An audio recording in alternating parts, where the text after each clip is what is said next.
পূর্ণিমা, জি দেখো তোমাকে আমি একটা অত্যন্ত সুন্দর ম্যাজিক দেখাবো। এখানে একটা গ্লাস আছে জি আর একটা বল আছে। এই বলটা একটু চেক করে দেবে যে এতে কোনো কৌশল করা আছে কিনা। দেখো ভালো করে, আছে কোনো কিছু? না নাই। এবার তুমি এই গ্লাসটাও একটু দেখে নাও, কোথাও কোনো জোড়া জয়েন্ট কোনো কিছু আছে কিনা। না নেই। নেই। এখন দেখো, এই বলটাকে আমি এই হাতে রেখে দিলাম। কোথায় রেখেছি? ওই হাতে এই বাঁ হাতে হাতে। রেখেছি। দেখো আমি এই আরো একবার রেখে দিলাম, তাহলে কোথায় আছে? ওই হাতে। এই হাতে। এবার দেখো, আছে তো এখানে? জি আছে। এবার দেখো, আমি এই গ্লাসটাকে ধরে বলবো 1 2 and 3। বলটা ভেতরে চলে গেছে।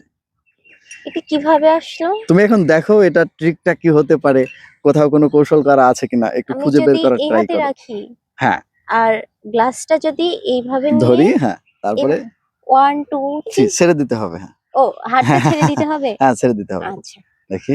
এই হাতে নিলাম, হ্যাঁ, এবার গ্লাসটা এই হাতে নিলাম, 1 1 2 2।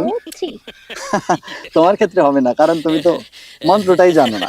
দর্শক আপনারা কিন্তু কেউ বলে দিয়েন না মন্ত্রটা কি ছিল।